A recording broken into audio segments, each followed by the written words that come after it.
सातूचं पीठ भारतातील एक पारंपरिक खाद्यपदार्थ, खास करून उन्हाळ्यामध्ये केलं जाणारं आणि उन्हाळ्यामध्ये पोटाला शीतलता देणारं असं हे सातूचं पीठ घरोघरी केलं जातं. तर आज याची रेसिपी मी आपल्यासोबत शेअर करत आहे.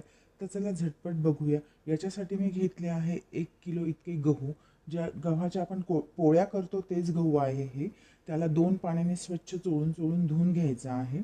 2 पाण्याने धुवून झाल्यानंतर त्याच्यामध्ये आवश्यकतेनुसार पाणी घालायचं, म्हणजे गहू डुबतील आणि थोडंसं पाणी वरती येईल एवढं पाणी घालायचं.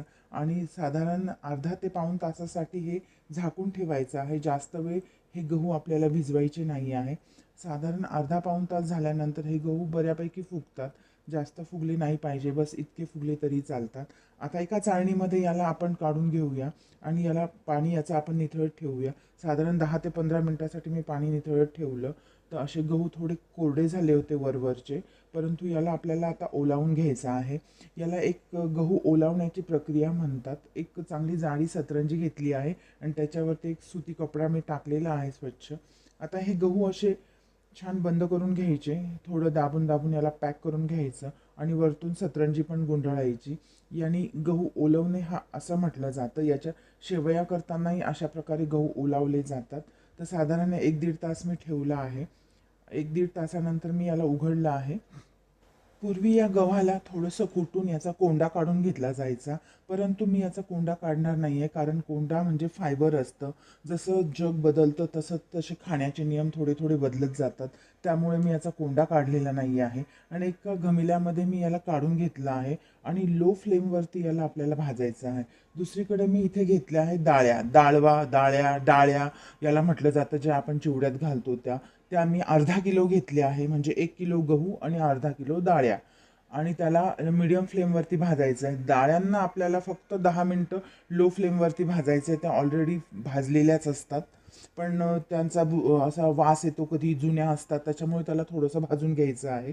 ॲट अ टाईम मी दोन्ही वस्तू भाजते. बस 10 मिनटामध्ये हे भाजून झालं आहे.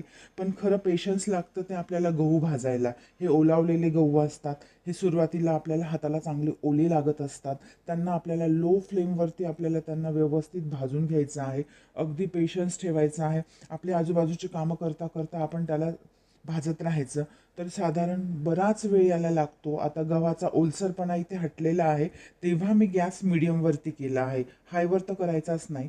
सुरुवातीला बरेच 10-15 मिनटं हा लोवरती होता आणि त्याच्यानंतर मी त्याला मीडियम टू लो करत करत मी त्याला भाजत आहे. तुम्हाला सांगते, मला जवळपास 1 तास लागला हा गहू भाजायला. मी काय इथे फक्त गहूच भाजत नाही राहिली, ओट्यावरचे कामं पण करत राहिली. आणि साधारण 2 चमचे मी जिरे टाकले तिथे गहू भाजत आल्यावरती. गहू कंप्लीट भाजून झाल्यावरती याच्यामध्ये तो भाजलेला डाळवा टाकत आहे. याच्यामध्ये आता फक्त जिरे, डाळवा आणि गहू एवढंच आहे. याला मी असंच चक्कीवरून, म्हणजे गिरणीतनं दळून आणते. आता मी याला डब्यात काढलं आहे, थंड झाल्यानंतर दळून आणलं. आता साधारण समप्रमाणात वेलची पूड, जायफळ पूड आणि सुंठ पूड इथे मी घेतली आहे, 1 ते 1.5 चमचा. दळून आणलेल्या या पिठामध्ये मी मिक्स करते. जर हे गिरणीतनं दळण आणताना आधीच टाकलं ना, तर त्याचा सुवास इतका छान येत नाही. त्याच्यामुळे मी पिठामध्येच ही पावडर घरीच मिक्स करते. सातूच्या पिठापासनं वेगवेगळ्या रेसिपीज कशा बनतात याचे लवकरच व्हिडिओ मी टाकणार आहे. तेव्हा बघत राहा माझं चॅनल तृप्तीज फूड, किंवा तृप्ती ठाकूर या पेजला लाईक करा, फॉलो करा, शेअर करा. थँक्स.